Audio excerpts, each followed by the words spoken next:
Well, hello everyone. Hey guys, how you doing? We're doing good. How was your week, All Tamara? How's right. the granddaughter doing? Oh Granddaughter. my gosh, it has been absolutely a crazy few weeks. Obviously, I was up at the farm with my granddaughters while the new baby came, so that was I forgot how busy little children can be. Her middle daughter now is only 18 months old, so she's going to have her hands full for a while, that's for sure. Healthy, happy. How's mom doing? Yes, she was 6 pounds 10 ounces, and she's doing really really well. And Sierra's doing awesome also. So So, what is the yeah, baby's it's name? been nice. Emerson. Oh, really? Oh, Emerson. cool. Yes. Yeah. That's So typically now a there's, guy's name, a boy's name. Good job. That's the second yeah. one. Jonathan's girlfriend's best friend had a baby here and called her Carter, and I thought that was pretty Hmm. cool. Actually, good job. Yeah. I like it. I like different names too. So now she's got an Ellie, an Everly, and an Emerson. So it's a bit of a tongue twister when you're trying to remember all their names now. Christmas But is coming. yeah, it's been good. It's been really good. We've basically been living off of TV dinners because I take the kids to school in Shoal Lake, which is 44 kilometers away. So it's, 88 kilometers twice a day. So I take them to school in the morning and then I go and pick them up in the afternoon. So, and then I get to hang out up at Sierra's place for a couple hours before I have to come back home. But no police Nice. visits yet. I'm quite surprised actually. I have one of my guys parked in Shoal Lake tonight. Kelly and Nathan are Oh, out pulling drills right now, and they got stuck in Shoal Lake, and they need to meet Manitoba Hydro in Virden, Manitoba tomorrow morning, and they are doing a series of line lifts for a big air seeder that we're pulling to Portage La Prairie for later tomorrow. So Manitoba Hydro is our best friend right now, and the permit office in Manitoba has been the absolute biggest pain in the rear end for the last month and a half while I've been trying to get this move underway, but it is finally underway. Customers can finally be happy. So nice. Awesome. Oh, thanks for the congratulations, guys. I hope you guys are all doing awesome. Sorry that I missed last week. I tried to pop on, but it was just it was a bit hectic over there, so I didn't even bother. But yeah, great. Wow, where do we got Jacques? Thank you for the congratulations, Debbie. So yeah, it's been quite a wild ride though, as far as house arrest goes. I mean, trying to get all of this stuff organized and the scheduling, of course, which is very important. So, as you well know, with even your work schedule, I mean, this has to all be sort of pre planned in advance. And of course, when I booked my time for my necessities of life days, I just kind of randomly picked 2 days, not remembering that we're 44 kilometers from the school, we're 25 kilometers from the nearest town. So we need to get groceries, we need to get gas. That was the big thing I didn't consider, right? All those kilometers back and forth. So it is. but I have to say my officer has been amazing. She's been more than, obviously when you have a new baby, it's a very fluid situation, and she's been really great as far as working with me, around these little obstacles. So yeah, it's been good. I can't complain. It's nice to be back in Manitoba. I love this place. It's so pretty.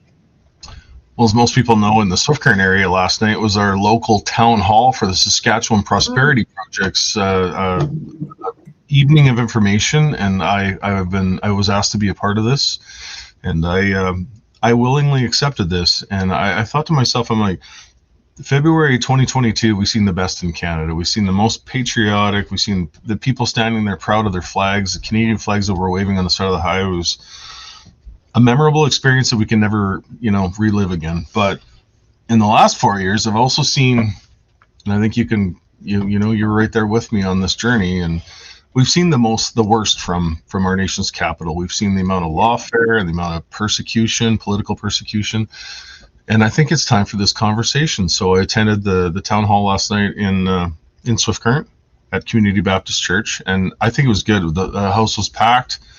The organizers tried to make it sound like I was the reason why it was packed. I don't want to take any credit for it. I kind of gave some sort of a speech. I don't think it's a speech much. I'm not much of a public speaker. I get really nervous in front of crowds, although I can sit and speak to, however many people are going to watch this podcast tonight and feel completely comfortable. But I think it's time we yeah. have a conversation. I think it's time we start asking these questions and start asking our neighbors and our children whether we want what this country has to offer right now. Because I think Ottawa is just about everything in its path right now. And our children don't have a future in this country right now, buried in debt, government. Some of the numbers that we learned last night just listening to this town hall, I encourage anybody in the areas in Saskatchewan right now, if there's a project town hall, take the couple hours out of your evening and go sit and listen to it. It's an information evening. You can ask questions. There's nothing hidden. Get involved and learn, and that's all it is education at this point right now. Yeah, and that's one of the things I really, really loved about I still love the APP, the Alberta Prosperity Project, but one of the things I really loved about them was the first time I was able to go to one of their events. That's all it was. It was just education. There wasn't anybody trying to sell me anything. There wasn't anybody other than an APP membership, but other than, sign up for anything. So, I mean, that's how it all starts, is just getting out there and, like you said, having those conversations. And by the way, you're a great public speaker. You don't give yourself enough credit. You're a great public speaker. Maybe we're our own worst critics, right? So I feel like I can do a social media post and I'm totally comfortable. I'm good doing podcasts now. I remember the first time I did a podcast, all I've ever done was social media, just in the cab of my truck, and my audience was a little bit different, being truckers, and then sitting down for my first podcast, not podcast, actually it was a town hall in Regina. It was pre-convoy, and I was live on the screen, and I was just freaking out with how many people were. There's more people right now in the audience than there was on that first night, and I'm completely 100% comfortable. But man, I don't know, standing in front of a whole place full of people, and they're all, listening to what you have to say. We're our own worst enemy when it comes to being critical. So I don't know. It's a learning progress. I've learned a lot in the last number of years. So. I find, though, one of the things in our case with speaking publicly is there is so much to the story, like to our whole story and our entire journey, that, we could talk for hours and hours and hours. There never seems to be a shortage of, something specific even to talk about. So. What do you mean, Tamara? Is there something wrong in the last few years of, Yeah, right. Something going on. Nobody been up to. We got a first time watching live from Brian McDonald. However, a long-time admirer of both of you. You guys woke up our country and changed the world. God bless you both. Thank you so much, Brian. Welcome to House Arrest with Chris and Tamara. We love it when somebody says where they're from in the comments, by the way. I think I did a post the other night that I was going to do some trucking around the province, and I went up to Humboldt, and it was amazing to wake up the next morning and see the amount of people that snap, pictures of Big Red sitting in the parking lot.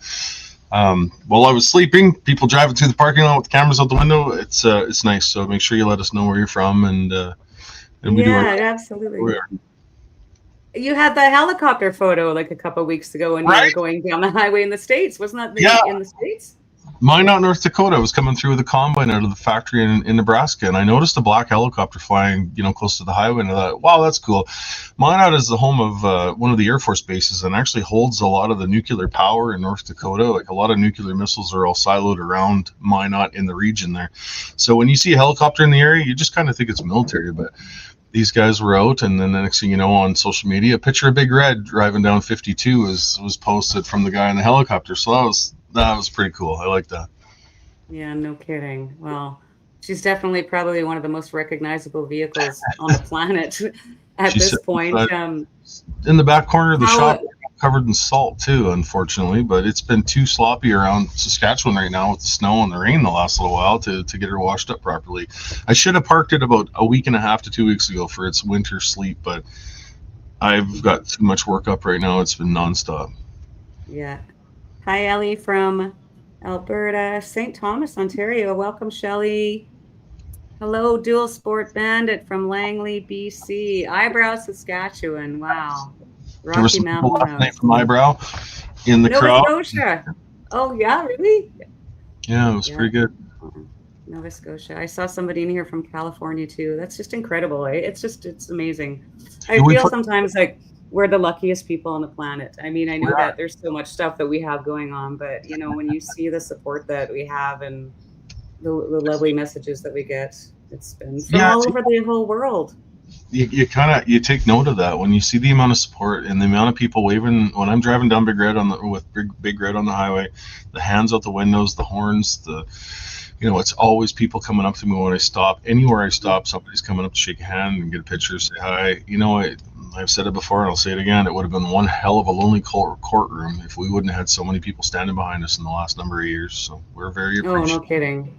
Yeah, we had a lot of fantastic support there. So many people. I wonder when we're going to get to go back and see them all again. Wow. No trips to Ottawa anytime soon, right? I think we've seen them. Not for a while. Anyway, well, hopefully not. Anyways, if we have trips to Ottawa within the next 15 to 18 months, that's just not a good thing. I don't know what's going to happen in the lawsuit. Hey, like I know the lawsuit, the $300 million lawsuit against you and I and others in the convoy is shaping up for its certification in the new year, I believe, and then we could possibly see courtroom in July, maybe, I believe. But I mean, we're under house arrest, so I guess we'll have to Zoom it. I guess we'll have to Zoom it. I spent enough time in the courtroom in the last little while. I'm good. Oh, nice. We got lots of people from Manitoba in here. Hi, guys. Nice to have you here. I miss this province. I just can't believe how much it's been great being in Medicine Hat, honestly, under house arrest because my family is there, of course, my grandsons, and my daughter. But I mean, I sure tell you, I miss watching the sun come up. It's just been amazing to be back here and back in the trees. Like we're right outside of Riding Mountain National Park, which is, in my opinion, one of the most beautiful places in the whole country. So yeah, it's quite nice up here. Yeah. So, and then next, I guess I'll be heading home on Monday. We'll be getting back on Monday. I got the weekend here with my daughter and the kids, and then we head back on Monday. And right now I'm working on a trip next week, possibly for work. So we'll see how that all shakes out. But yeah, no, I honestly, I can't complain. It's been a pretty decent time out here. Yeah, it is what it is. My visits have been going good. I was out in the truck for a couple of weeks. I went to Nebraska twice for new combines, and I did a couple Saskatchewan runs here in the last little while. And I kind of thought, I was supposed to go to North Battleford today and pick up a combine from the Ritchie Brothers sale, but the customer requested that we haul this unit clean and salt free. I woke up this morning and the snow started and the highways were wet, so I decided to abandon. And Jonathan and I spent the afternoon in the shop working on trucks. We destroyed the shop with oil and grease and you name it, but we had a good day working in the shop and pulling parts trucks out in the back. We're trying to get an older truck, a 1998 Kenworth, working for a winter truck for me, so I can retire old Blue. But it's a work in progress, and there's a lot of stuff to fix on it. So, but thankfully, we work hard, and I still have hands that are covered in grease and stained in grease, I guess. So it'll be tomorrow's project as well. Yeah. Oh, right on. Hey, how's the weather back there? Anyways, it got really cold here, but it warmed up a bit today. Yeah, it was only 0 today, but it snowed. I think it's still snowing out right now. We're probably a couple inches today. Oh, good, nice. Well, I guess it's that time of year. Perfect shot. Okay. Well, we got Tom here in the background, but before I bring Tom on, I just want to give another shout out to our good friend Ruby Kennedy, who is helping us with the show, helping us behind the scenes. And I posted the other day, Ruby is one of the most talented creative women I've ever met. She can do anything from crafting to writing books, apparently, and now puzzle books. So Ruby, I'm going to plug Ruby's book. She's got this very cute, hang on here. There it is. Canadian Convoy puzzle book that she did. And I have a copy of the original one here. But it's really cute. She's got Sudokus in it, crossword puzzles, word search puzzles, word scrambles. So it's on Amazon if you want to pick it up, and it's called the Canadian Convoy Puzzle Book. And yeah, I got to support Ruby. Ruby has been just a absolute staunch supporter of ours. For right from the beginning. So again, Ruby, just thanks for everything that you do, and thanks for helping us out with the show.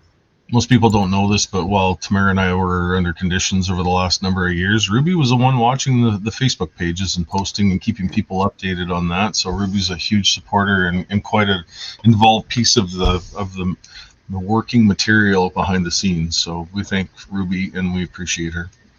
Yeah, and we have to say too, not just for us. I mean, the entire movement, the whole convoy. I mean, she was involved in Coots or supporting Coots. She just goes above and beyond to support anybody that's been, I guess, the subject of lawfare or persecution. She's a great friend to the community. And once again, thank you, Ruby. All Yes. right. Again. Oh, Brian, how can I share your chat live? I'm not good at this Facebook Live thing. Gosh, you're totally asking the wrong person. As you can see, I'm even bare bonesing the show. I have no idea what I'm doing. I can barely get through the comments here. Okay, we've got Tom Morasso joining us again tonight. Welcome, Tom. Nice to see you. How you doing? I'm good. I'm a little bit under the weather. Got a crappy sounding voice, but other than that, I'm okay. I'm doing good. Good. But you know what? I love this idea of sharing, where people are watching from. I saw a couple of places I've either lived or I was posted beside. Like I was posted to London, so when I see St. Thomas, I know it well. Napanee, which I spend a lot of time in Napanee in that area, and my favorite restaurant in Napanee is actually the Loaf and Ale.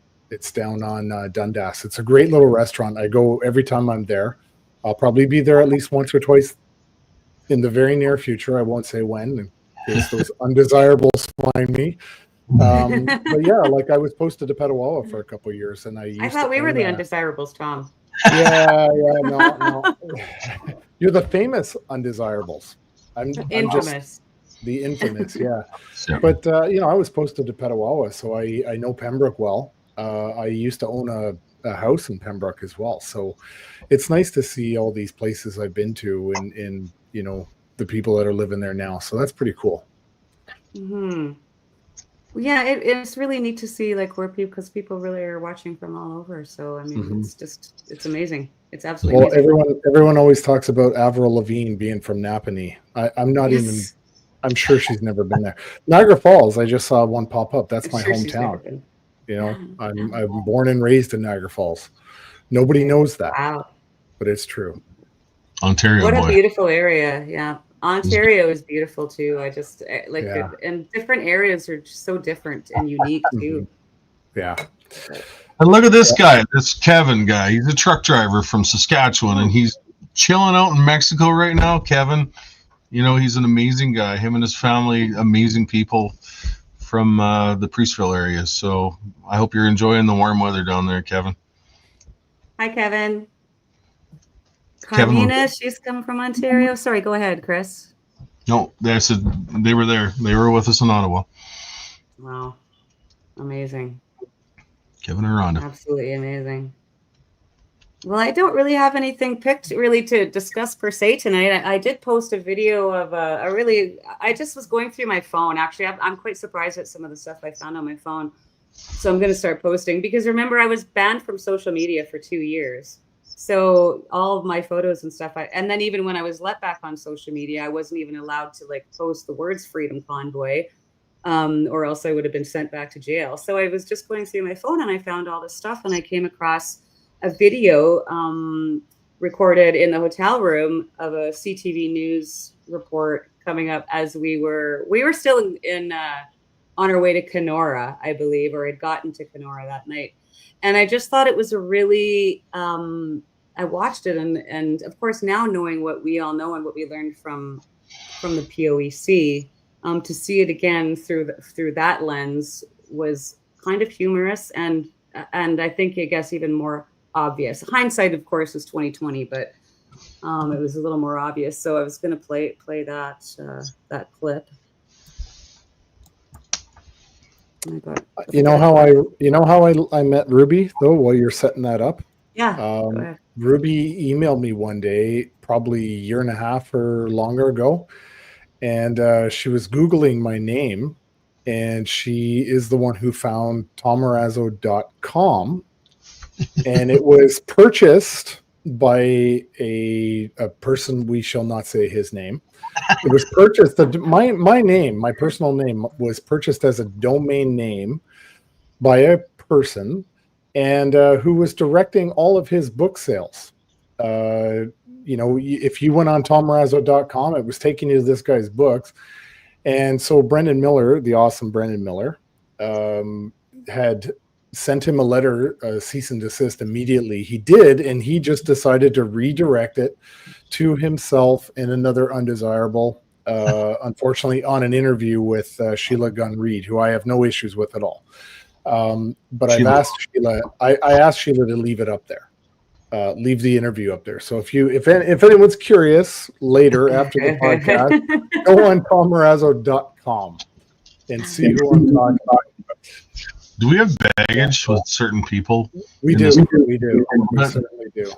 But the worst thing you can do is mention some of those people, because then you give them the attention that they crave so much. So it's true. Something about wrestling with a pig in the mud, especially when you're wrestling on social media. But you gotta admit, Tom, I mean, that is a pretty good troll. I mean, it's actually a pretty good idea. I was impressed. I got trolled really great, actually, and I had to laugh. So we were doing Janet and Jack McLaren from Ottawa, just outside Ottawa there, have put together. They're so good to us. They put together little fundraisers or suppers for Chris and I whenever we're in Ottawa, and so they were putting together another fundraiser, and they sent this flyer out with my email address on it. And then all of a sudden, I'm getting emails from NASA, Martha Stewart Living, all these really weird science clinics, and all these like totally inappropriate, And I had to laugh because I realized, and of course, I have to go through and delete every single one, and I had hundreds of them. And literally, all I could do was laugh because I was like, you know what, I can't even be mad. That's actually pretty brilliant. Well, I have your email address and sign it up for subscribe to every website possible. I thought it was like, I'll give this guy credit. I thought it was pretty ingenious to go and do that. And it's, I suppose, my own fault for not purchasing my own name as a domain. But God, you got to be a real monster to be out there attacking me, but then use my name to drive people to your book. Anyway, this is my latest. I've been getting messages from people the last couple of days. I'm not sure if you can see this or not, but CB Trucking Ltd. Permanently closed. Oh. Are you getting some bad reviews? No, not a lot of bad reviews. Just the fact that my business is apparently closed. But I mean, I needed a couple days off, so it's okay. But I have to then now log into Google and see if I can change that. But I don't have an office where people can just show up at my office and say hi. And so the address actually on Google for the company was my old address when I had a bunch of trucks on the road years ago in Swift Current. And since then I slowed the business down and kind of moved it to the farm, and we run everything off the farm here now. So people, somebody did that on Google, and that's kind of cool. Do they try calling your number to tell your boss what a horrible employee in person you are? I've got a few phone calls from different people, and they're quite, surprised when they get the reaction out of me when somebody tells me I'm a bad person. I usually laugh at them and tell them that their mother probably didn't say that, and then they get really more mad. So. Oh my God. I'm not really worried about right now. Any of my good customers out there, they know how to get a hold of me. They know that we can still keep trucking, and I don't rely off Google for my business reviews or business. So, I do think we should do a whole episode, and we're just going to talk in generalities, tell the background story, but not mention any names. Because the rule, right? Like, you can get attacked all day long on social. The moment you actually step up and defend yourself, you get accused of being divisive and contributing to the divide. It's like, wait a minute, there's got to be a difference between defending myself and my name, my reputation, and setting the record straight and actively going out there and picking a fight with somebody. I mean, that's a very different thing, right? One is self-defense, and it's like, I'm the one being defamed or whatever it is, and I've got a pretty thick skin on this stuff, but if I'm the one being attacked, why am I also now being victim shamed for defending myself? It's a weird thing. Important rule about trolling on social media is the minute you start to defend yourself, you're already starting to lose. Yeah. And you've already lost. Yeah, these people make ridiculous accusations. Anyone that knows who we are as human beings know that we're not the people that some people make us out to be. And the minute you start defending yourself, that's why I use a little ounce of humor and sarcasm in my response to certain people. And I think it's the best way to do it because it gets under their skin.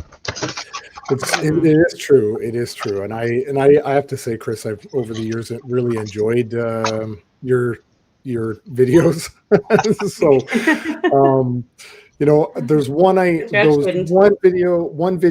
troll video you did that was very, very concerning about 3.5 years ago, and it had something to do with you trolling the Toronto police and the city of Toronto in the middle of the night. That was hilarious and it was epic, wasn't it? We used that at our trial.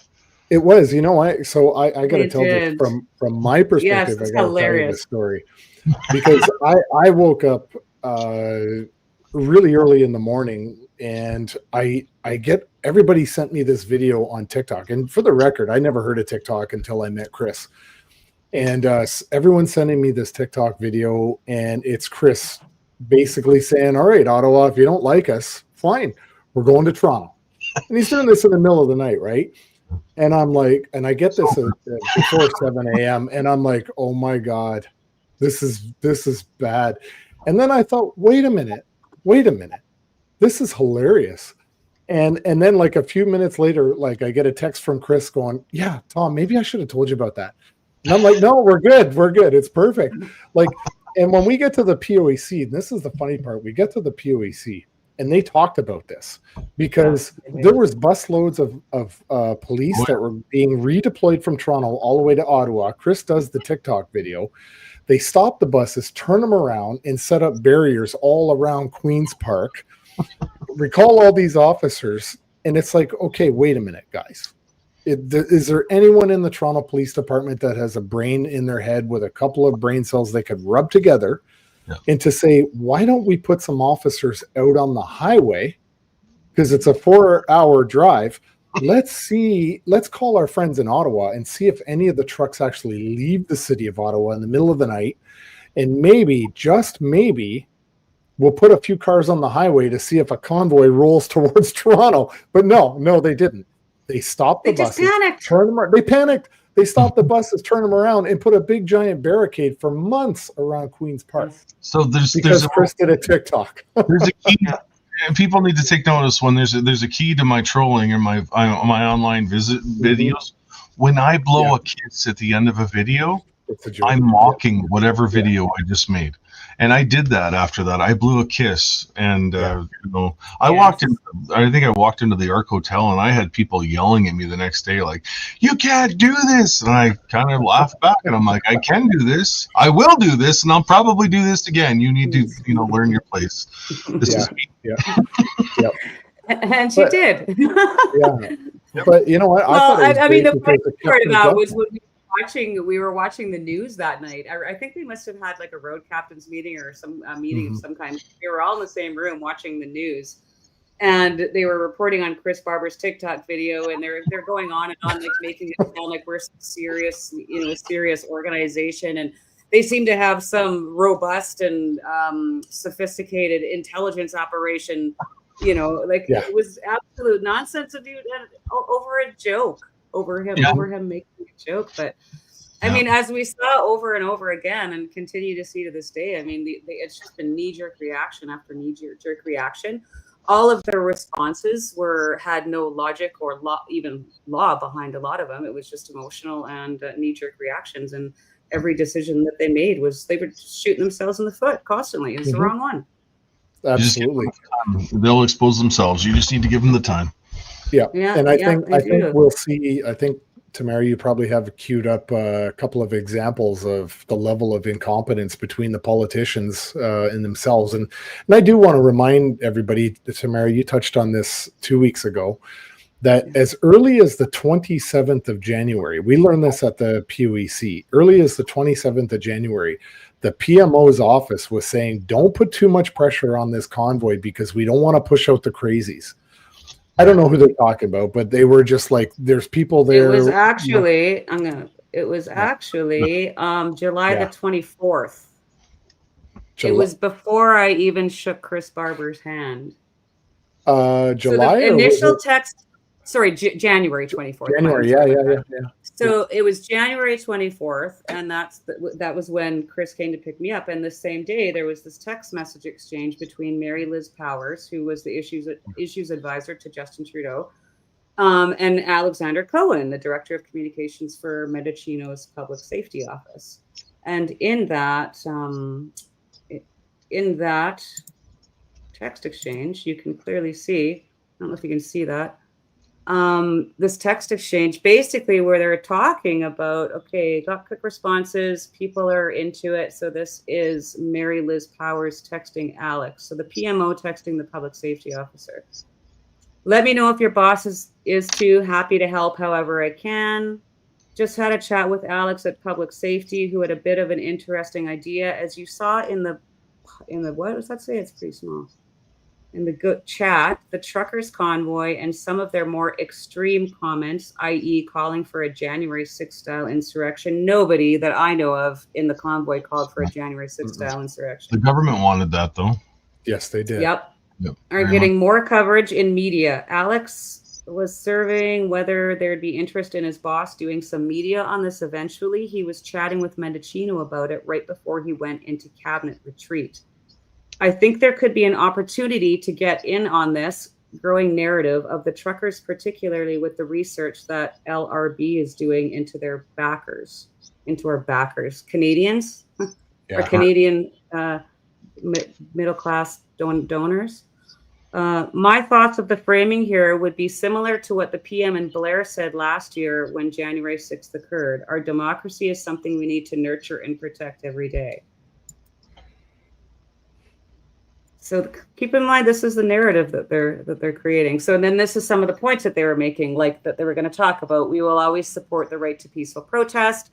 Some of the calls that organizers of these events are making are concerning, and we're taking them seriously. So these are all the talking points that they're coming up with. We'll continue to monitor the situation closely. The fine line to walk would be to ensure that we are not looking like we're directing the police, which obviously is not the goal here. Hoping to canvass your thoughts. Alex said he'd come back to me with a proposal this afternoon when he gets to chat with Mendocino. And then he says, thanks. I had an initial chat with my boss, Marco, and he's supportive, but wants to wait a day or two. There's a danger that if we come down too hard, they might push out the crazies. Mm-hmm. And she says, that's fair. Global and others are working on stories. Maybe we see how those land. Mm. So that was January the 24th, again, before I had even shook Chris's hand. And so then you see things like this. So I'm going to bring up this clip. And you guys just tell me if you want to stop. We can just kind of watch it through and we'll pause it and talk about a few things. But I'm going to start playing this. So this was CTV News Ottawa on January the 26th. The convoy got as far as Kenora, Ontario that night. So we were still on our way. But just listen to some of the things that they're saying. And there's one particular thing in here that I'm going to see if you guys are going to catch. As police intelligence keeps an eye on the truck convoy headed for the capital. Look at this. Warnings that while the organizers have been easy to work with, communication with the organizers has been productive and cooperative. Others are attaching themselves to the cause with their own agendas. What we're starting to see is there are many different groups contributing to the dialogue. That guy was a prick. Did I just say that? Mm-hmm. Okay, this is the part I want you to listen to because this is really interesting. I hope everybody can hear this. I didn't realize it was a little quiet. So quiet. Is there volume on that? Where is that? I can't seem to turn it up, but hang on here. So listen to what Peter Slowly, this is former police chief Peter Slowly. Received a direct threat from a counter-protest source. Threats to officers and the... So they're saying that communications with all of the organizers have been positive and productive, and that the only threats that they had received were from counter-protesters. Interesting. And talking about people joining the convoy for their own agendas. Yeah. Like they just make it all up, right? They make it up. That's right.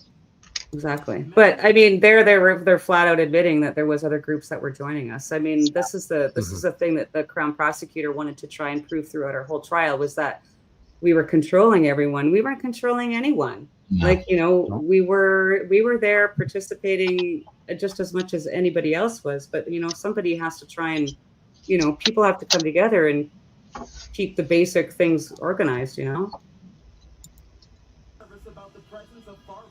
aligning themselves with the rally on the other. Part of a lengthy post from City Councillor Catherine McKenney reads, in part, you have the right to protest. You have the right to disagree.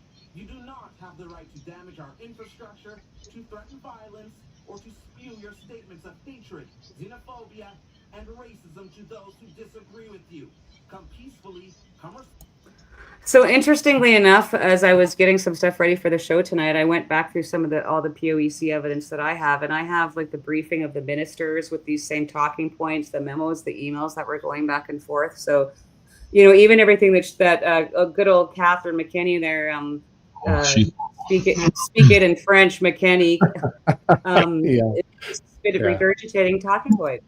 Who was with her at the POEC? I don't know if many people need to know that, but the public emergency Fleury guy, Matthew, Fleury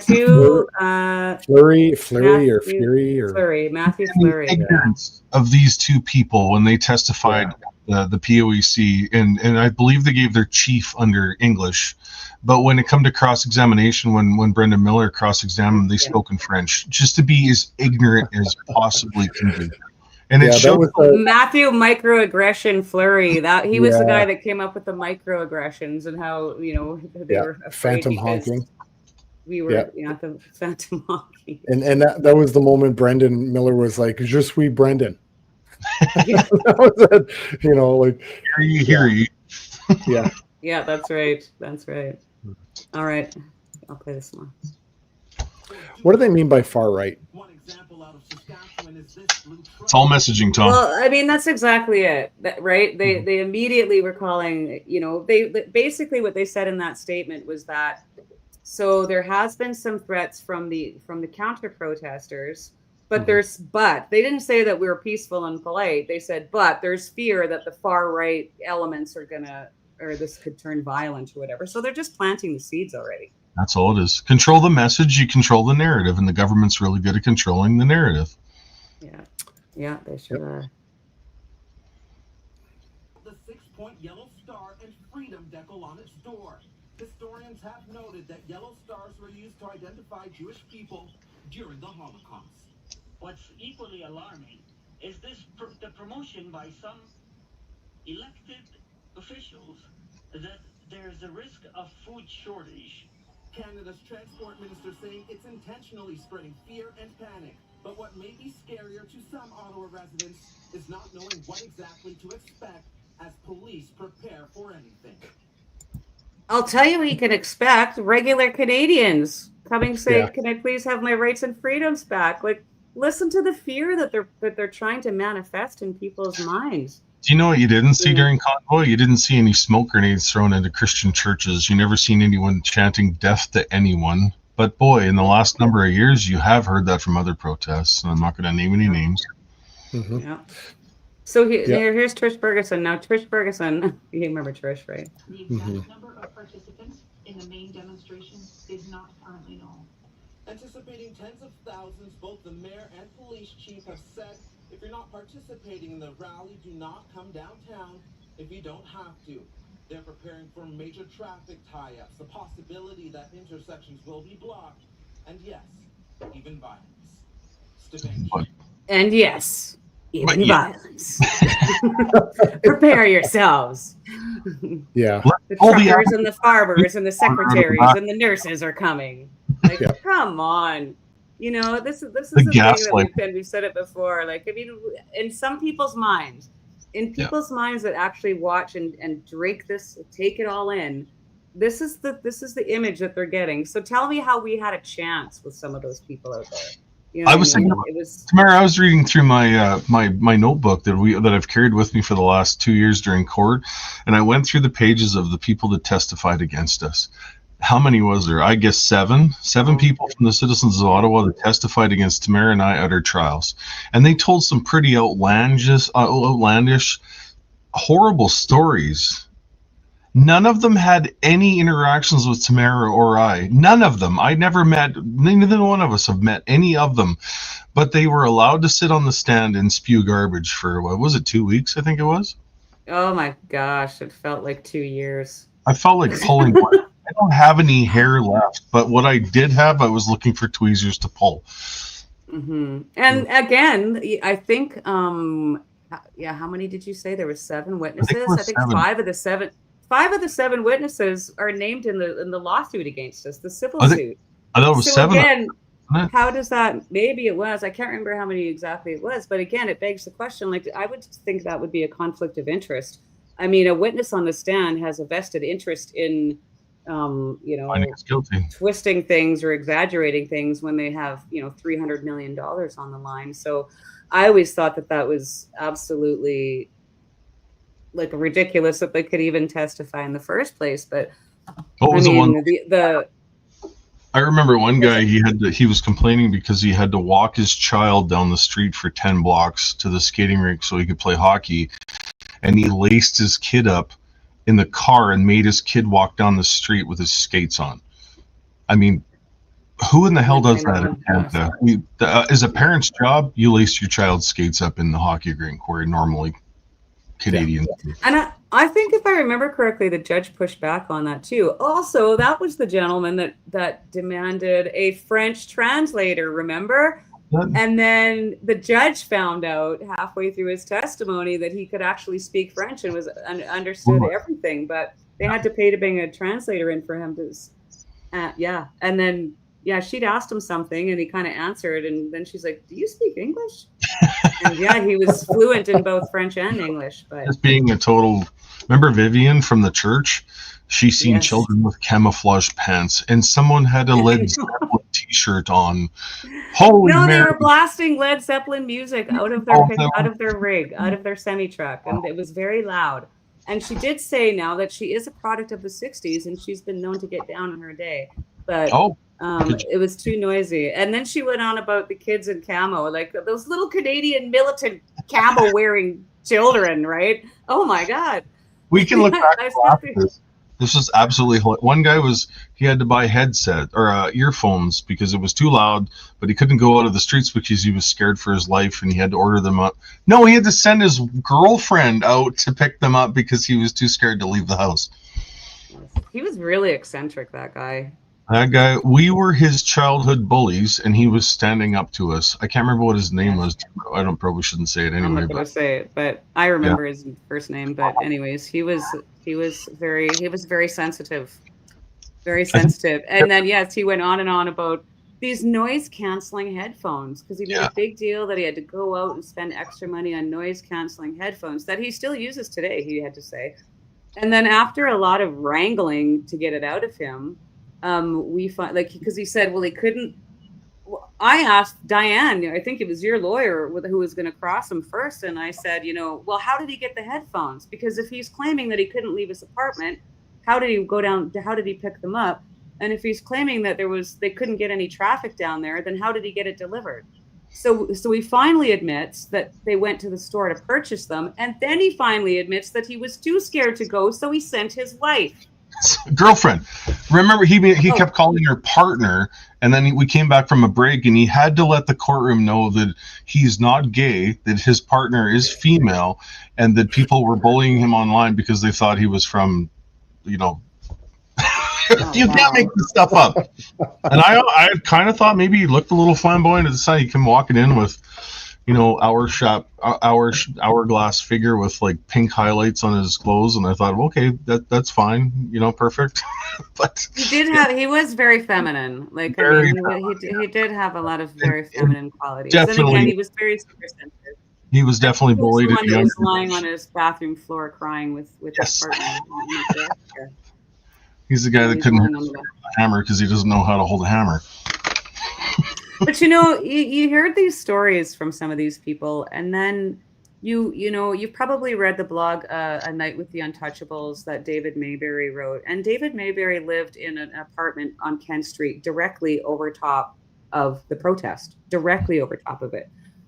And Eva and I went and had dinner with him and his lovely, lovely wife when we were in Ottawa for the POEC. And then he wrote an article about it, and he was watching what the news was saying, and he's looking down on us, literally looking out his window down on the convoy. And so he's listening to the news and seeing what's happening down there. So he decided to go out and talk to people. And he said, it's a beautiful, beautiful piece. It's called A Night with the Untouchables by David Mayberry. I wish I had a link for it, but it is, he just went out to talk to people and to find out why they were there, what they wanted. And I think even that one evening, I think changed him. Mhm. I remember meeting them in the apartment. Yeah, I'm going to put that in the Obviously, chat. Tamara, you and I were not allowed to be left alone in a room together. But yeah, I remember meeting them, and it was a big surprise to him how viral his article went. But it was really, really well done. I do remember reading it a long time after. So yeah, that was really good. That was good. And it was good to meet him. Yes. That's the one thing I have to say. When we were at the commission itself, all the amazing people that I got to meet, like that was the best part for me, was the POAC, was so many amazing people that we got to meet when we were there. And Dina? yeah. Dina, like, come on. She was waiting for us every day outside the POAC, greeting us with love and hugs and kisses. Yes. In calls of terrorism. Oh my God. Are you talking about Dina? Mm-hmm. Yeah. Oh, wow. Wasn't that something? I'd have never seen. I mean, I grew up in small towns in Saskatchewan. And yes, I have lived in like Moose Jaw and Medicine Hat, little cities. But Ottawa was quite an experience for me, just, like in meeting people like that. I mean, sure, I've never seen a protest before in real life. Sure, we had little rallies out front of the Tim Hortons on 13th Avenue, but I mean, not a protest, full on protest. And then to have like people like her that actually, she had that little noise thing and she was just yelling and screaming. And, we were talking earlier that she tried to get in behind us or jump into her seat when we were at the POEC. And that was a bit of a problem. And so, and then to see her behavior, it wasn't just us. This is just her profession. I think she's just a professional protester. Somebody pays her. Somebody pays her. According to her, it's Justin Trudeau. She has a video where she says that. I saw something like that. Yeah. And she spent a little time in the old county slammer because she went a little too far in her rhetoric and got busted on that. So, karma has a way of coming to bite you in the royal butt. So. But even still, her case was kind of strange because she ended up getting denied bail too. And I think there was some kind of, questionable things happening around that too. But I mean, it was just really unfortunate that it really, she was allowed to continue her behavior for a long time until it actually started directly affecting the police. Yes. Until she started getting in their way. And it's too bad that they let it escalate that far. And it just gets you emboldened, right? Chris Stacey, I think, was there, and they posted the video of her actually committing assault, which was the first time they arrested her. But then I think she had a reoccurrence of an arrest. But it was a breach. I think there was a breach or something.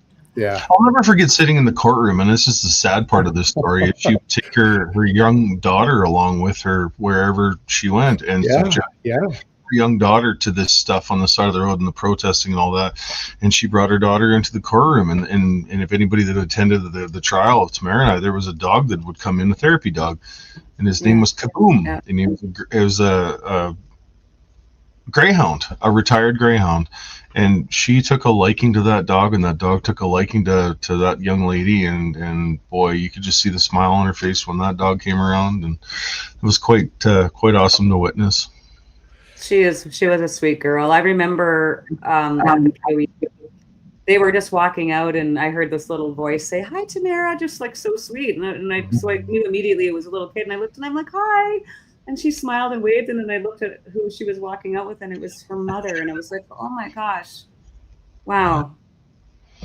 I think that's honestly a bit unsettling. It's, I mean, how's that kid going to grow up? What's she going to think when she grows up? And people say the same thing about me. You've seen the tweets too, I'm sure. Like, those poor grandkids or her poor children, they're going to be so ashamed or blah, blah, blah. But we have good families though, and there's no doubt about that. Anyone that knows our characters knows that we have good families, we have good children, and obviously, where are you right now because of that? I spent the day with my kid, and Christmas is coming up soon here, and that's the situation. I guess Oh, Chris the swastika. this time. Speaking of that, I guess I should put up our email address in case you want to ever email us some suggestions for the show, things you want to hear, guests you want to see, some hate mail that you want to send. I do have more. Remember, I had that letter? I've got another letter, my sister said, waiting for me from Z Hooters. Only this time it's from Saskatoon and not Regina. So I'm eagerly awaiting delivery of that package. But I think when I open it, I might put on some rubber gloves. Yeah. So 18house.arrest@gmail.com is our email address if you want to get in touch with us for any reason. Like I said, love, support, hate mail, whatever you need to get off your chest. Can we talk a bit about the swastika and the Confederate flag? I don't think you can say that on YouTube, but yes, we can talk about it. Maybe I said it wrong anyway, but I said it with an accent.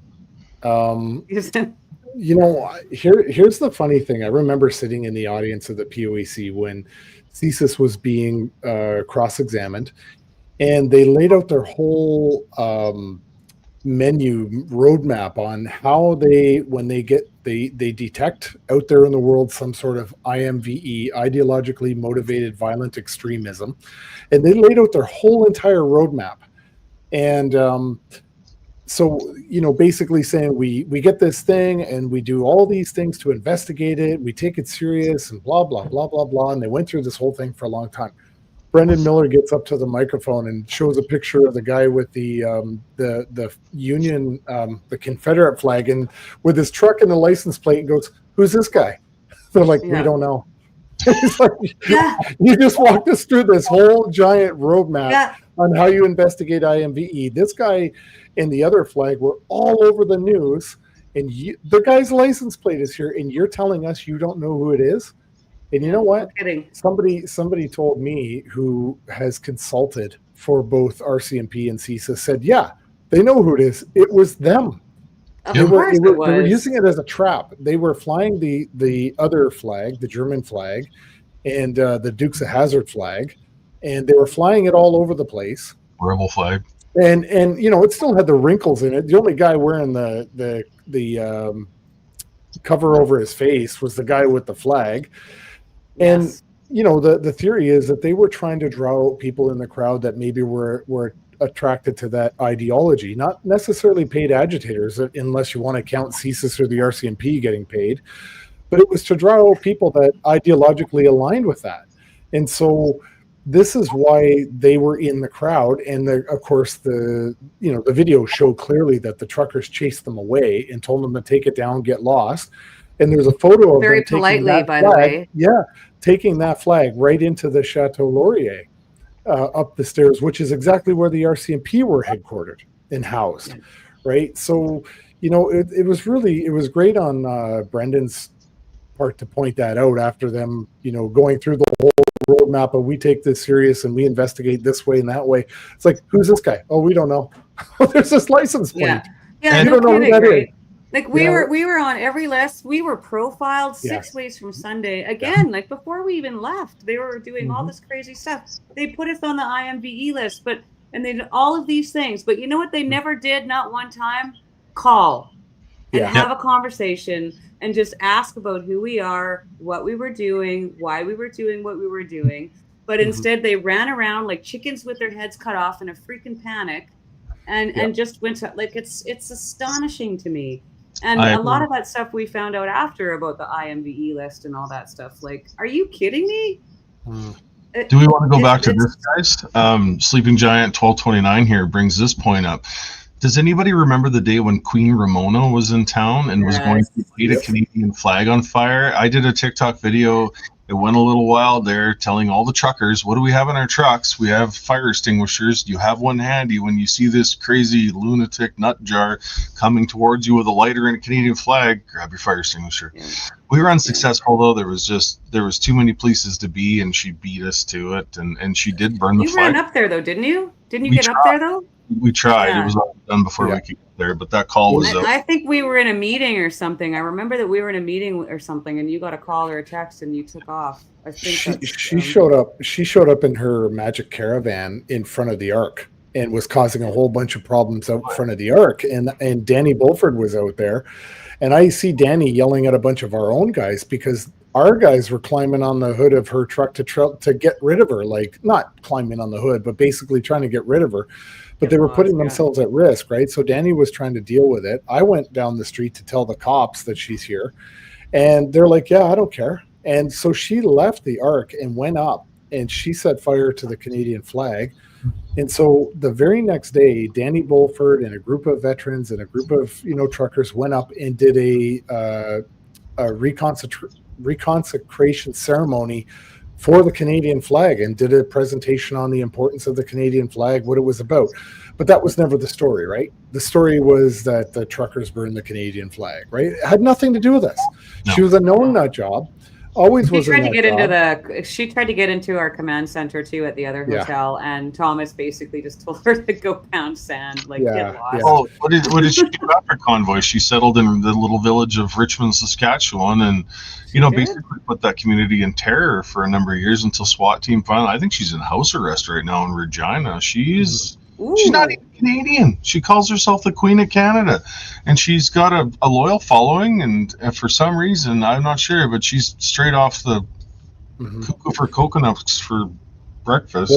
Well, Chris, do you remember when you and I were in Peterborough? We watched that documentary. There's a couple of them, but the one that you had done most of the shows. Yeah. And right around that time, she showed up in Peterborough and convinced a bunch of people from Peterborough to go to the police station and attempt a citizen's arrest against police officers. Yeah.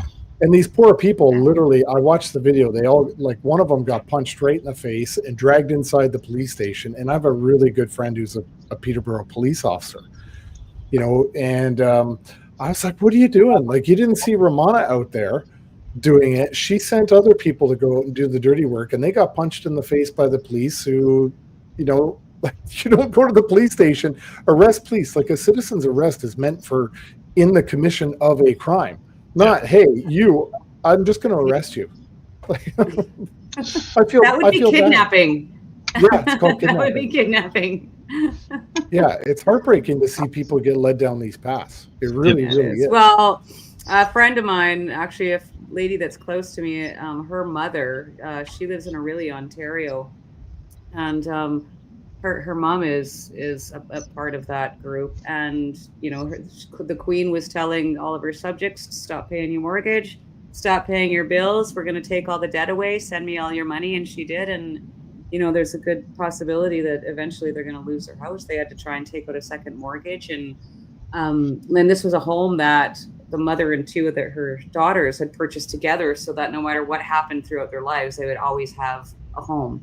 And now, because of this lady's blind faith and this crazy lady, they're in a bad spot. Yeah, and I want to touch on this poor thing that Keith Wilson got blamed on because of me.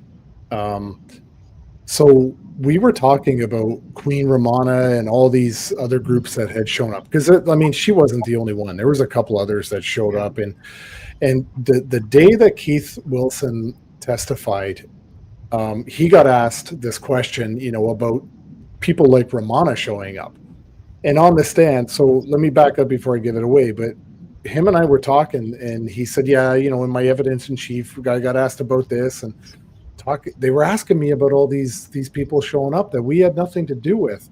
And I said, yeah, there were some of them were so crazy, they were like moths to a flame. Oh, Jesus. Oh, yeah. So Keith gets up on the stand, they ask him about the crazies, and he's like, yep, moths to a flame. And man, did he get attacked on social media for saying that. He did, but it's the truth. It's the truth. It was no different than everybody attacking Peter Soley for saying there's not a policing solution for this. There's only a political solution. And he basically lost his job over it, but it was the truth. I know. There was nothing for them to police. Yeah, and it wasn't Keith's fault. I don't know if I planted or the suggestion, but we were talking about it, and that's the expression I used. And then he got on the stand and said, moth to a flame. And man, did he get attacked. That guy gets so much abuse. That poor guy. Oh, I look at that guy gets. Odie says, I'm absolutely loving your podcast and look forward to it every week. Thanks for opening my eyes as I was one that was drinking the Kool-Aid until the convoy. Love you all so much from Ontario. Thank you, Odie. That's very sweet. That's very sweet. I hear so Yeah, why many. don't we take some of these chats? Why don't we look at some of these chats here? That's one Yes. thing I want to do every episode, and then I feel like a lot, especially if we have guests on. By the time we get to the end, there just doesn't seem to be any time. But We're already an hour into the show, and it feels like it just started. forever and ever, there's so much. Now I can insist my pronoun is queen.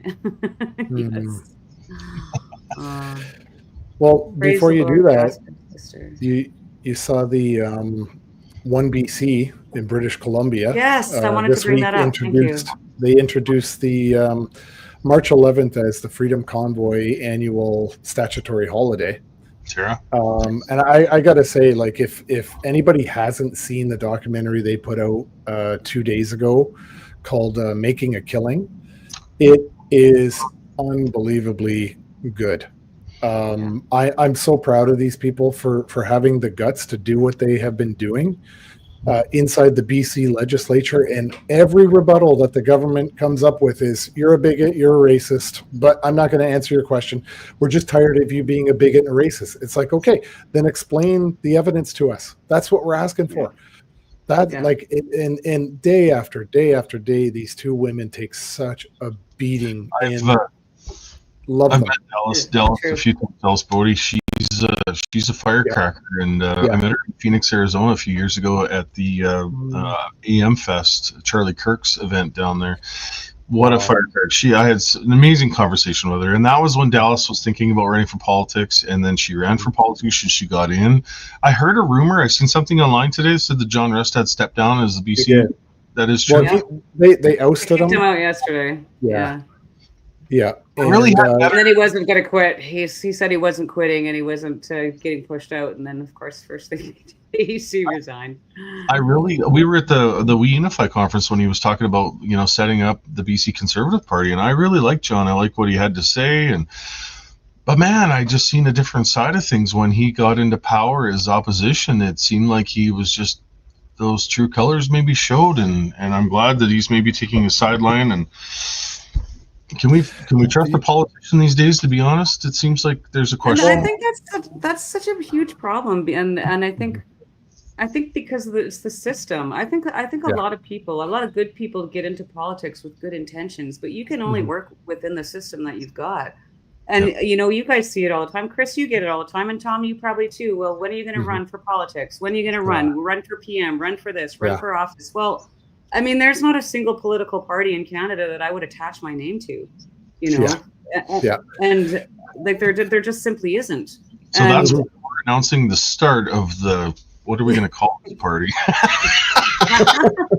Oh, the conspiracy theories are going to be going crazy now. Your Twitter's going to start blowing up. There it is. That's what this is all about. They plan to start. I have got too many gears to shift and too much stuff to fix on trucks to be a politician. That's really. But you know what? Like I got to meet on the phone. I spoke to Dallas on Thanksgiving this year. Awesome conversation. Her and Tamara, like they're my new heroes right now. I really love what they're doing. But you know what really upsets me? In to go back to Ontario examples, you had guys like Randy Hillier, even Belinda Karahalios, who I can't stand her husband, but I don't mind Belinda. You got he's a Ontario Party. I can't believe I can see his face so clearly. Rick Nichols. All these people stood on principle against Doug Ford. There were 7 MPs. I think 4 of them, or MPPs, were kicked out of the party over COVID. And then Roman Baber, like all these people that stood on principle during the COVID days. And the disgusting part is the voters don't reward integrity and loyalty. They punish it, and they vote for their team. And that really, really frustrates me. So now there's a lot of rumors that BC is going to go into a snap election because the BC Conservatives are just in a complete spiraling free fall. So now Eby, who, by the way, is from Ontario, he's from Belleville, Ontario, by the way. He's talking about a snap election in the brand new year. And they're only going to do it because John put the Conservatives into a free fall. And now they're going to gobble up as many of those conservative seats as they can, unless people give their votes over to 1BC. And, my point about never rewarding integrity by the voters is, my concern is now that, unless BC wakes up and people start supporting 1BC, then Tara and Dallas are not going to get reelected because they're technically not in one of the mainstream hockey teams. Right. And that's really sad, because they're doing so much good work there, but they're not going to be rewarded for it. No. And that frustrates me. When can we get back to voting for a constituent that will actually, or voting for a member that will actually stand for the constituents and not the party that they're elected to? That parliament, whether it be federal or provincial, are supposed to have every individual district represented in that. But it's not. It's actually represented by the party, and the parties are divided into right now, just like society. We need to get away from that. We need that gone, and I don't know how. It's Chris, that's the only reason why I even entertained running for the Ontario party, because it was the first question I asked them: do you whip votes in your party? And they said no. This party, you have a free vote. It's up to the leader to court your vote, earn your vote, and get you to either agree or vote your conscience or vote for what your constituents want. But it's a free vote. It's up to the leader to lead the party. Derek Sloan is the leader. Yeah. Derek is an amazing man. I can't say enough that man. I've spoken with him a number of times. I get text messages from him just checking in.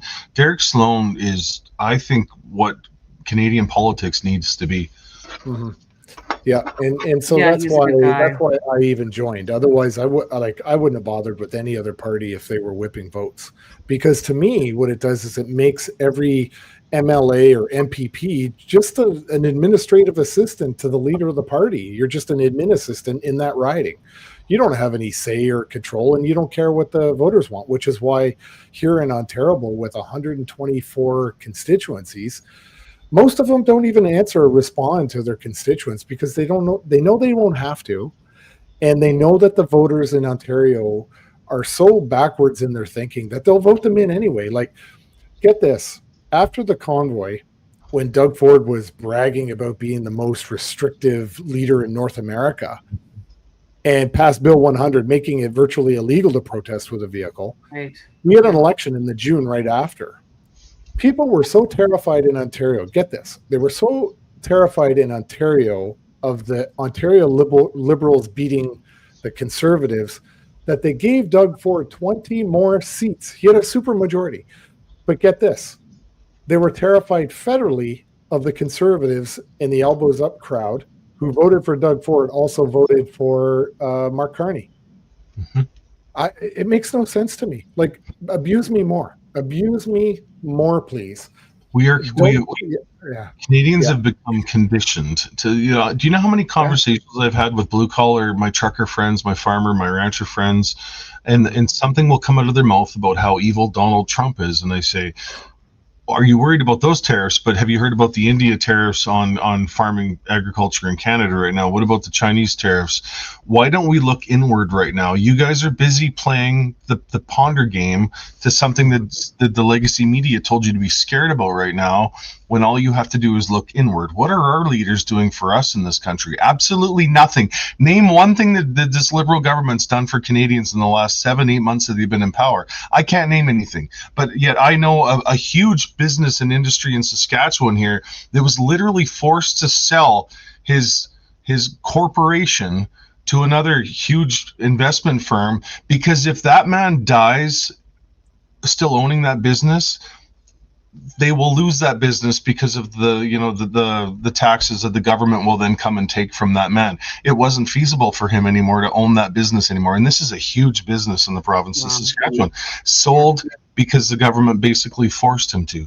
A lot of family farms right now, where family land is owned through a family, a personal venture, they can't pass that land down in the event of a death, because the government will come in and charge capital gains on that dollar value on that, and the children can't afford to pay those capital gains. They are then forced to sell that land because the government takes it. The government takes 50% of every dollar that you make in your course of your life, and when you die, they take more. It is ridiculous. I can't get enough. No, No. like I just. Well, and I don't just forget, I mean, the whole situation with Donald Trump, all the man asked was to seal your borders and stop the drugs. The This drugs. is literally how this whole thing started. Yep. That's Yeah. all he said. And then he was again, trolling once Trudeau. again, every single thing that these guys have done has just been the absolutely stupidest possible thing you could do. Mark Carney is a beta cuck. I don't care. I No. mean, I have more testosterone in my body than that man does.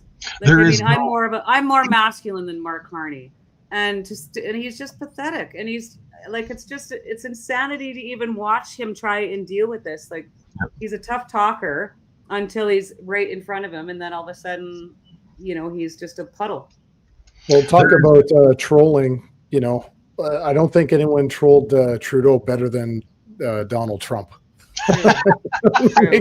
make your whole entire country the 51st state. Like, sorry, that beats.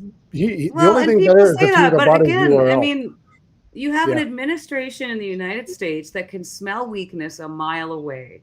Donald Mhm. Trump, because I see people saying, help us, Donald Trump, or hopefully they'll come and save us. But that man is not going to save anyone that can't save himself. Yeah, and he shouldn't. Brookfield. I mean, one of the things that I've long said, and I hate to sound like a hard ass, but I mean, we can sit here and we can blame Mark Carney and we can blame Justin Trudeau and we can blame Theresa Tam and we can blame all these people for our problems. But the truth of the matter is we let this happen over the course of just take a little bit more and just take a little bit more. People should have put their foot down a long time ago. Now, that said, I used to be naive and think that Canada was just this great country that I grew up in, and it's just lost that. But when I look back over the course of Canada, how they treated the Métis people, the First Nation, the government I'm talking about. Remember the Dion quintuplets? How they got treated? That's going way back. There's so many examples of the government treating Canadians like shit. Mm-hmm. So, it's not Donald Trump's fault. Nobody is coming to save us. It's time for Canadians to take a good look in the mirror and, again, figure out what you can do to get involved and to make this change or to affect positive change instead of just complaining about it. I agree. Well, I absolutely agree. We have to stop as a society having a power of attorney relationship with our politicians. And Eva always says this, democracy's hard. You got to get in there, roll up your sleeves, be involved, and don't take your eyes off the shit that they're doing. The moment you do that, then... And don't be a victim. Don't be a victim. This is a huge problem today. I feel like the whole world is just suffering from this massive victimhood mentality where, feelings trump facts and everybody tries to be more offended than the next person. And, that's just not the way the world works. I'm sorry. I think Candace Owens said, life's tough. Get a helmet or something like that, right? Yeah. Like, it's not a cakewalk for anyone. We all have to walk this walk and figure out. Listen, if things don't get better, I wrote a book to help you out. That's right. To help you out. It's on Amazon. That's plan. Yeah. And I've been working on the website for months. Awesome. But I think the book is a great option. And hey, all I can say is Christmas is coming. Christmas is coming. I got to order one. I don't have one of those yet. Yeah, nothing says I love you more than here you go. I don't want to see you die in the apocalypse. And you were on the Prepper. I still can't believe you were on the Canadian Prepper. I love that guy. I know. What an amazing show he has. And when I found out he was from Saskatchewan, of course he's from Saskatchewan. Yeah. Well, Tamara, his warehouse manager, is a huge fan of, the Freedom Convoy. She read your book, Tamara. She's read mine. Wow. She's waiting to read Chris's, hint, hint. Hey. And, get her done. Manuscript right here. There you go. That's right. Oh, man. And this is the telltale story. I give all the goods right here. Yeah. That's right. You wrote another book, the bad and the ugly. Yeah. Listen, you got all the receipts, Chris? Are you going to finally be able to expose everyone? I actually have receipts. I usually stick them all right here, and then my wife files them in the paperwork later. Aww. Yeah. Right. I got 3 books now. I got this one that I wrote. These are all my Substacks. Okay. and Oh yeah, right. You were talking about that. my planning one, and then my convoy book. And I've got Nice. almost enough Substack articles for a fourth book. I might just call it volume 2. Right. So Nice. make it Good for simple. you, Tom. Yeah, Trish Good Wood for did you. the forward on my second book. It was really Wow. good. Nice. Yeah, Yeah. and David Redman wrote the preface for my planning book. Wow. Yeah. Will you write the foreword for mine, Tom? I certainly will. I'm gonna have to come up with a name, but I was actually there. I've got a person that's actually going to help me assist with this, and we're going to start having long conversations, and she's going to be the ghostwriter, and we're going to pick chapters. And so I said I want to have a chapter of like the trial. I want to have a chapter of the POEC. I want to have a chapter of the start, but more importantly, I want to have a chapter where I let all the inner feelings that I've had, because, the last number of years, there's a little bit of bitterness and a little bit of anger, and then somewhere that has to go. You can't hold that in. So sometimes I usually just throw a hammer across the shop floor, maybe, and it bounces off a tire and then hits me in the head where it needs to hit.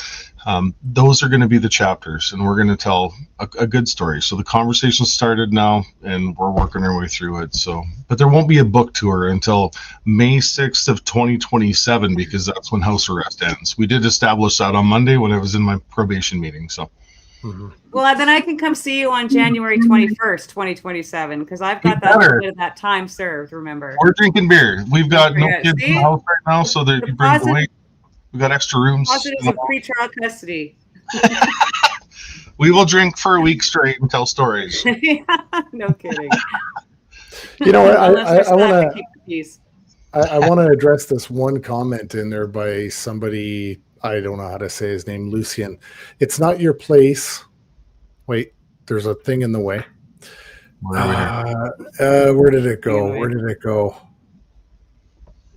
There. Lucian, right here. It's not your place. Yeah. What was it? It's like I understand his point, but I want to address that issue because I agonized over this exact point. Where did he go?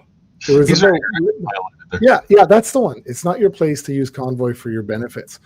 And I think that's a fair point. Like I struggled with this. It took me 6 months to decide if I was going to tell this story or not. And I remember asking everybody in the Freedom Corps board, like, guys, I would like to do this, but I would like to do it with your consent. If you guys say no, I'm not going to do it, because I felt like this was a story to be shared, right? And but I felt like it was like, maybe it's not just my story to share, but I can write about what I did. So I set out the following objectives with mine. One was, I'm not going to criticize anybody and say their name. I'll tell the story and what happened, but I'm not going to target anybody unless they're a government official. That's fair. And the other thing is, I wanted this book to be a lessons learned, like to basically say, these were the things that I think that we could have improved on. That book is as much as a leadership and lessons learned book as anything of a story about the convoy, because I know that in the future people are going to want to protest. And I was hoping they would get some really good nuggets out of that and to say, oh yeah, maybe we should think about that. We've all had years to think about our do-over, right? And so I don't begrudge the comment at all, but I do want to acknowledge, like, I wrote the book. It is my personal experience. I verified everything I wrote about it to the best of my knowledge with other people.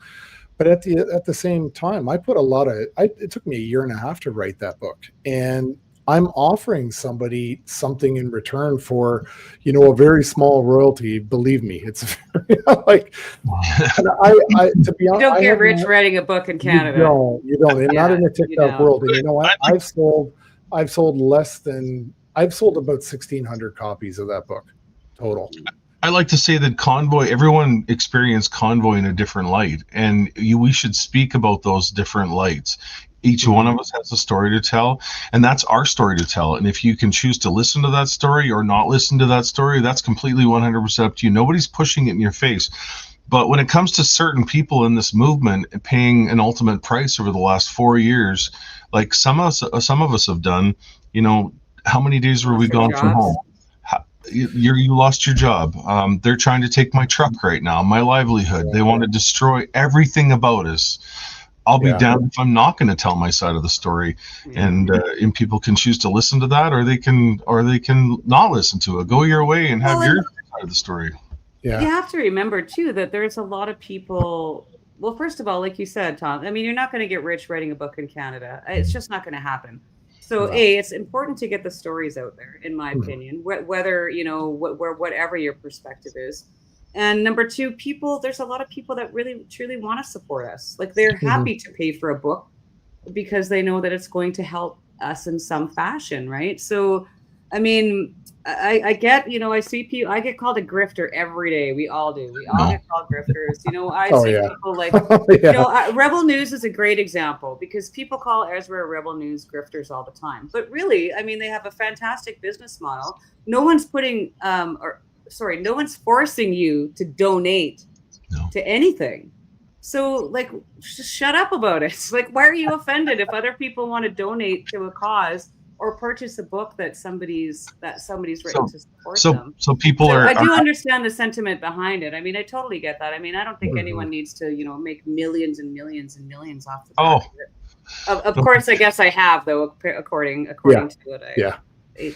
What did you do Well- with the millions, Tamara? I seen that the other day. I'm like, what did you do with the $1 million that you apparently stole? And I'm like, oh, Let's see. I know you guys That'll touched on this chestnut. last week, which was really good. But let's not forget Yeah. that money was investigated by CSIS, the Ottawa Yes. City Mhm. Police, Right. the RCMP, the Ontario Provincial Police, FinTrack. FinTrack, the Yep. Government of Canada, the POEC itself, and I think I'm still missing one. So that money is the most investigated money of all time in the history of the world. If there would have Yeah. been a red cent missing, I mean, it would have been discovered. Yeah. So, when You know- people say that to me, Yeah. where's the money? Two things come to mind. Number one, you're just obviously here to be a troll, because if you actually cared, it's a Google search. If you actually care to know Yeah. the answers to some of these questions, you literally just have to Google search it. Yep. I forget what my second point was. Go ahead, Tom. I cut you That, off. that's No, struggle.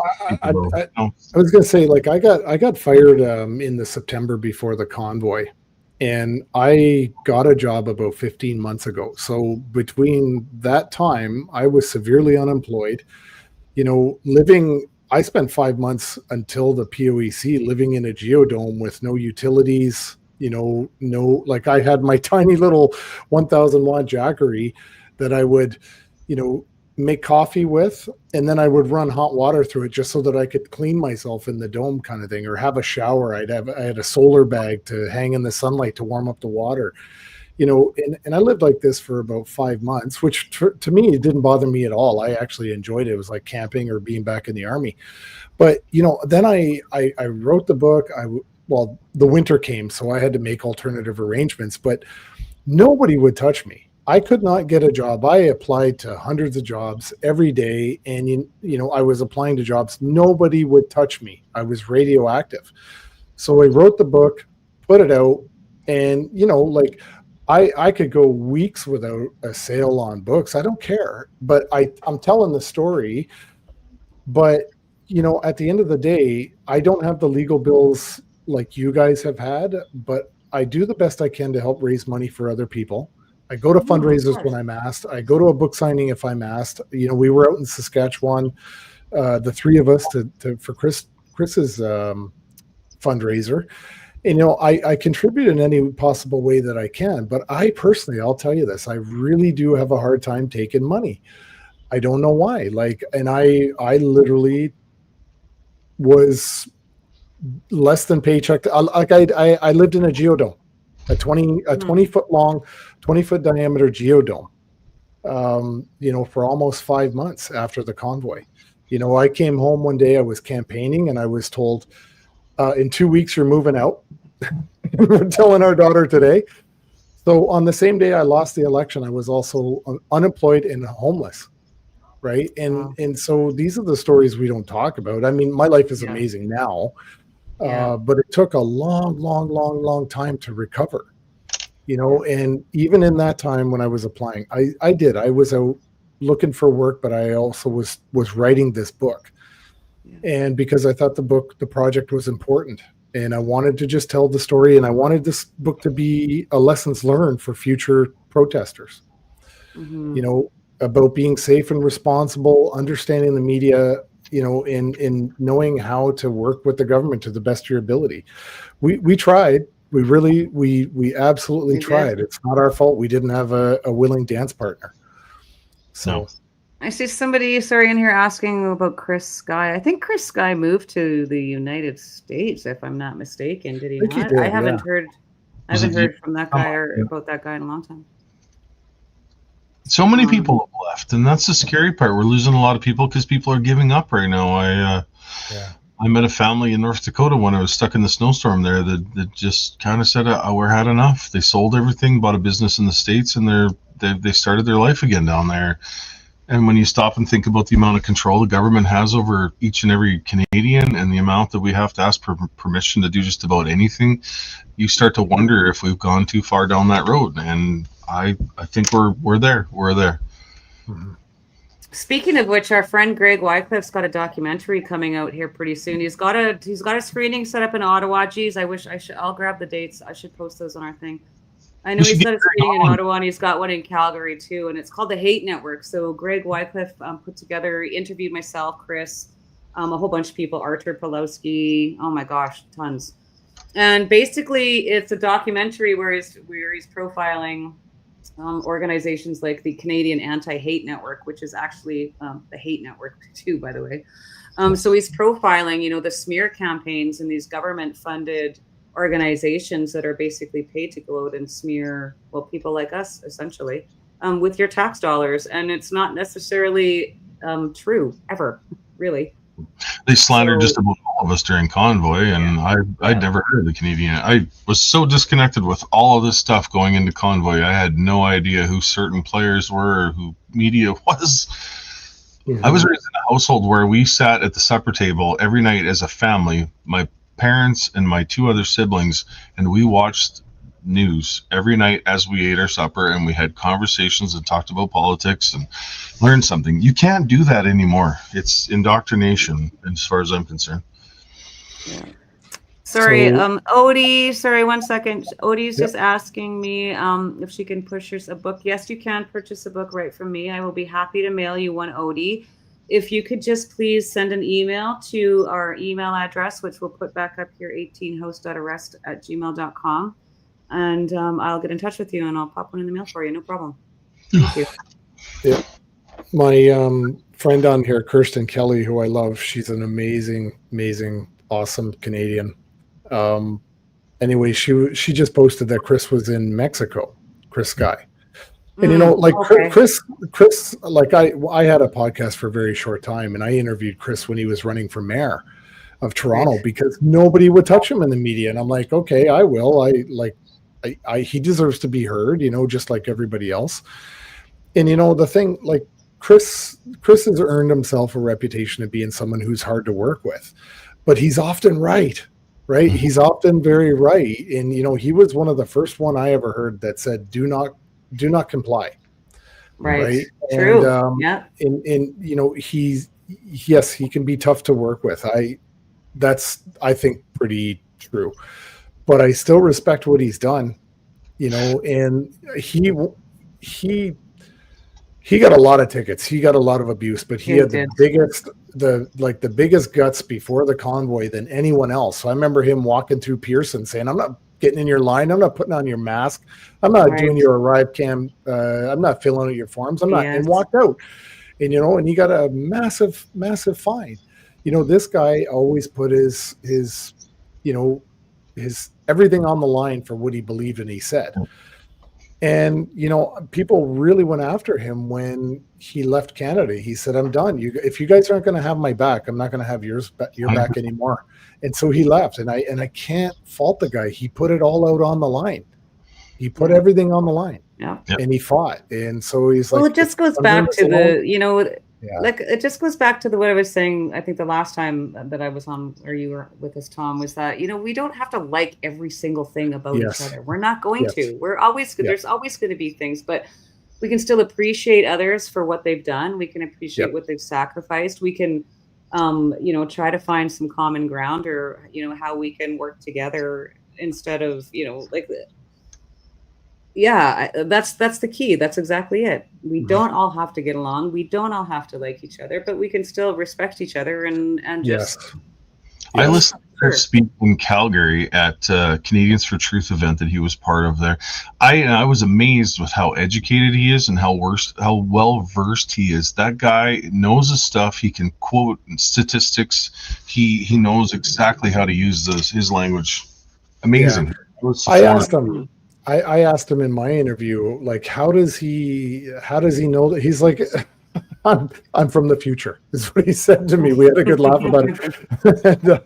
But the thing is, he said, it's not hard. They tell you what they're going to do. You just got to listen. They tell you what they're going to do. And he's right. That's exactly right. So, yeah, I like Chris.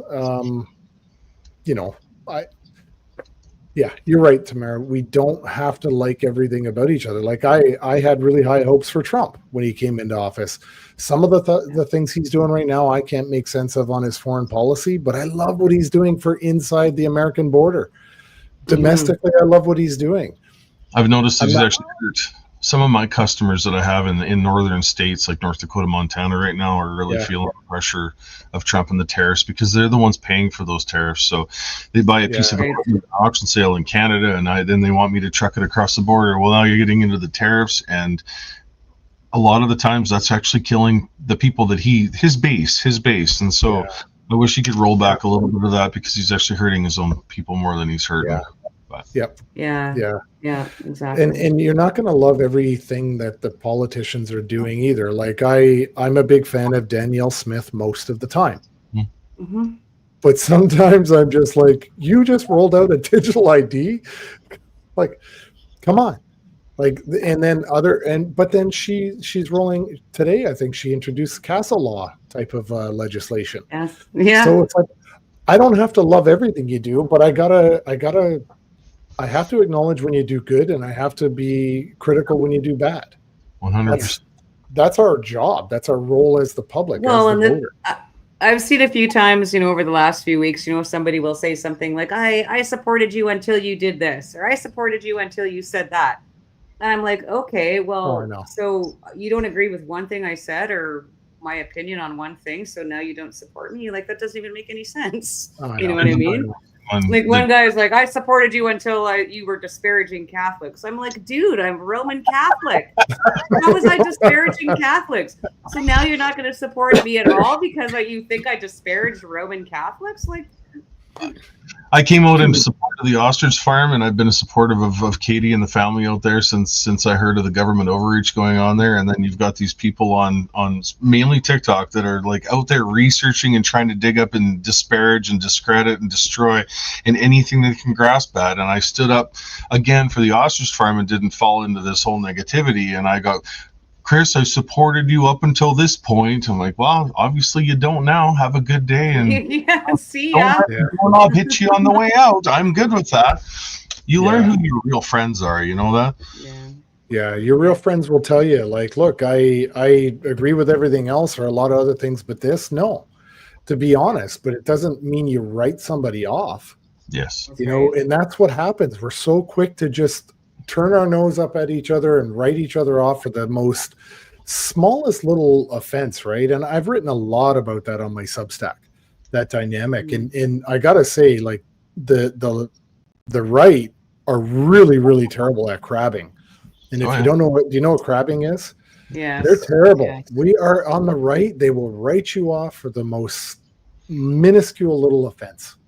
And we've got to stop doing that to ourselves. Yep. But it's a Canadian problem too. I mean, I think throughout history, I don't know what it is about Canadians, but I noticed this long before this situation ever happened to me. And that is like, it seems like when some Canadians reach a certain level of notoriety or celebrity, or they get a certain amount of attention, they're a folk hero supported to a certain point. And then it seems like in some cases, once they reach a certain point, then all of a sudden Canada hates them, disparages them, completely turns their back on them. And I don't know how that came to be. And I mean, I get the only most obvious thing I can think of is Nickelback off the top of my head, obviously. But you know, I mean, when they went mainstream and everyone started to hate them, I mean, that's the point. Don't you get into music so that you can have your songs played and make money? Like, Yeah. you know. Yep. 100%. So you don't have to like their music. That's just another example. You don't have to like their music, but you can be proud of their accomplishments and how they've represented Canada on like the world stage, right? But Mm-hmm. I've never been one to fall for that sort of stuff. I think looking at my CD tower, I believe I have every Nickelback CD that was ever made. Yeah, I love Nickelback too. Dead Man, Nickelback, and Default. All, you know, one of my three favorite artists, but unfortunately Default isn't around anymore. No, he's country now. Yes, and I still love the Default. Yeah, I did too. Well, okay, you guys, we are in for an hour and a half. I think we'll wrap this up and let everybody go. Still, we don't know what we're going to do next week. I'm heading home on Monday, so we'll get something planned. I had been talking with Chris about reaching out to Dr. Hodkinson, Dr. Roger, who is one of our doctor friends, who basically, you know, stuck his neck out very early on throughout this whole thing, advocating for the rights, medical rights of Canadians. And he's just like so many of them, you know, he's been smeared. They're trying to take his license away, his license to practice away. And so I would really like to get him on the show and you know, talk to him about his story and how we can help him. So I'm hoping to have that lined up, hopefully before the end of December. But yeah, other than that, any final thoughts, Tom? Yeah, I won't be around next week. I'll be at my land all week next week, starting Saturday. So at some point I'll be at the Loaf and Ale. That much I know. And it's funny because I posted about it yesterday. I think, you know, I'm renting the cheapest hotel that I can find in Kingston, and you know, for $84 a night. And when I looked at all the taxes, I'm going to pay basically for one extra night in taxes on money I've already been taxed on. Right? Like, so I'm going to basically pay for probably 2 extra nights that I'm going to turn over to Ukraine. I mean, to the CRA. Right? Another $230 million. Golden toilets. Golden toilets and bank rolls of right. money under beds. Right on. Yeah, so I won't be here next week. I'll be at the land working, trying to build, you know, some sort of a shelter. Enjoying my time, my time off, renting a mini excavator, and do some timber framing. Doing boy things, moving dirt. Oh yeah. Careful with those fingers, Tom. I took a snipe bar. I whacked my finger with a snipe bar the other day doing some work like that. So just be careful. Those, I could break a bone and it doesn't hurt as bad as a dang finger. So yep, it's true. True. Anyway, I hope everybody has a great I wanted weekend. to say, sorry. Yeah, thank you everyone for joining us again tonight. I'm still out in Manitoba, heading home soon. Chris, you got any final thoughts? Should be a busy weekend working around the yard here. Thanks everybody for joining. We will see you next Thursday. I will see what I can do for trucking in the next week, and we'll be back here. I tried the road for a little while on the camera here, and it didn't work quite as well as being comfortable at home on the computer here where I got speakers. Right. So this is always the best for Thursday nights. So absolutely. Okay, you guys have a great week, and we'll see you next Thursday. Thanks for joining us on House Arrest with Chris and Tamara. We'll see you next week. See ya. Thank you.